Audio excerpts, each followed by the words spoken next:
Prepare to admire the golden age. Classics are beginning to take shape at the sim, plus a lot to discuss today. Please join me as we uncover them all.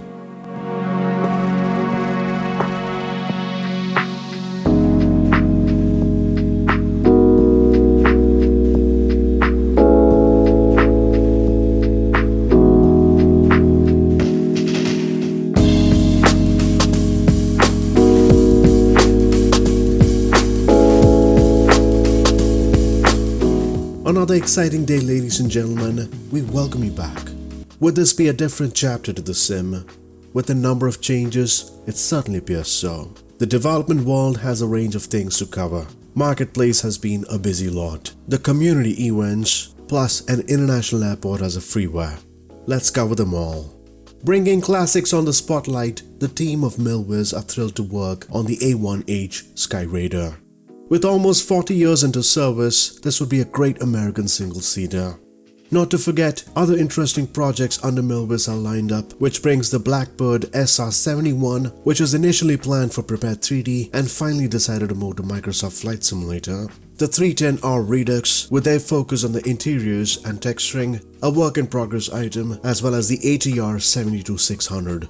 It appears that all these four items have seen a great progress. Another classic would be from the team of Lionheart Creations, the Bucker BU-131. After the Q200 and the Trinidad TB-21 arrives the BU-131. A German biplane trainer used during the Second World War, about 200 of them survived till present day. Powered by a Hertz engine, however the sound aspects can be better according to the team, as the default sounds are from a Cessna 172. Something to take note of. Moving to more recent times, the Airbus A310 has been a recent announcement from the team of InnyBuilds. It appears that the stages of testing have begun on various aspects. Over the last few months, several areas have been addressed, and the X-Plane 11 version was a great delivery from this team, hoping to see the similar outcome on our platform. Towards the line of fly-by-wire, the most recent change is geared towards hydraulic simulations on every surface of the aircraft. A single structure where only the elevators are moving independently. The latest version is out there, do make sure to update them. Talking about the A320, the team of Phoenix have been busy with their prep for the most anticipated aircraft for the year.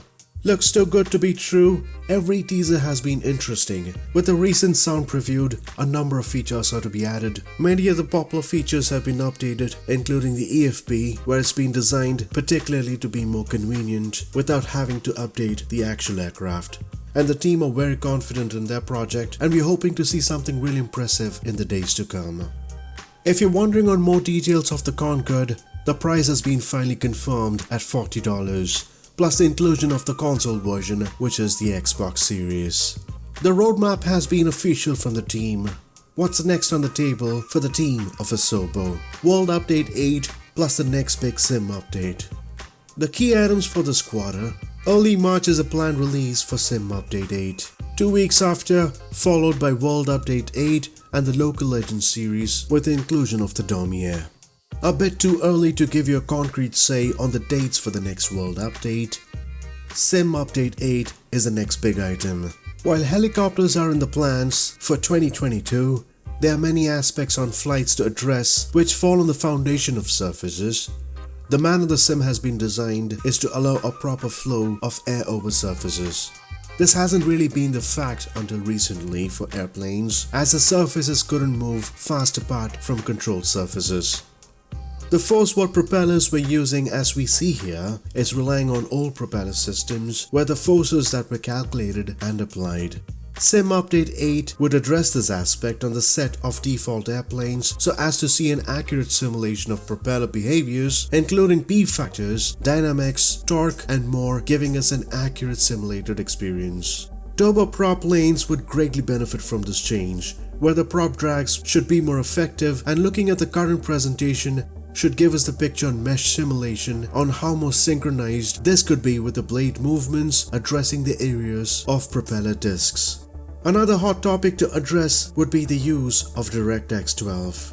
With the introduction of this feature brings more expectations to simmers, and the team have been working closely on seeing if things can really make a difference. The bright side would be the manner things have turned out, more than expected.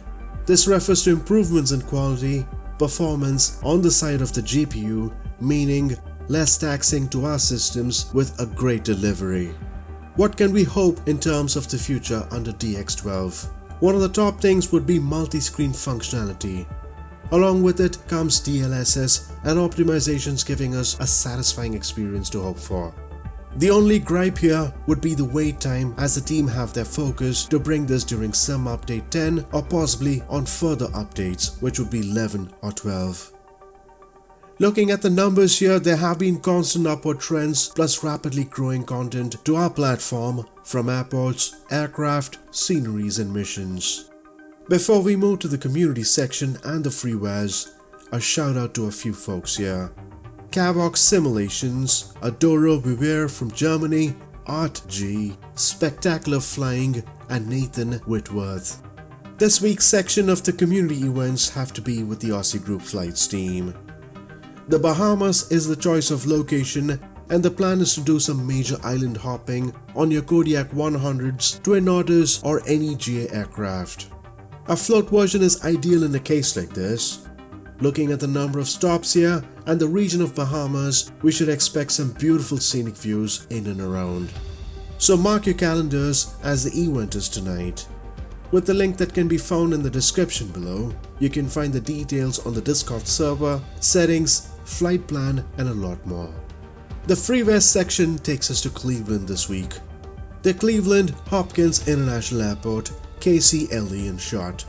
A freeware to consider worth downloading, produced by ZJason13.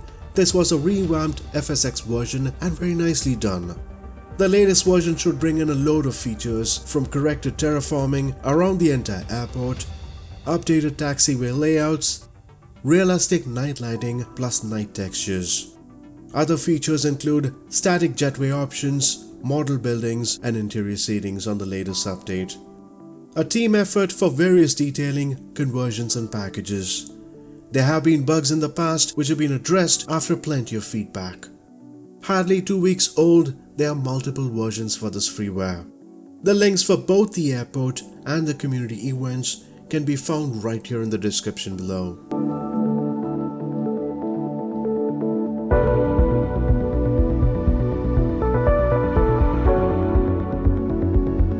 We hope you liked this video. If you haven't subscribed yet, consider subscribing as we bring you the latest.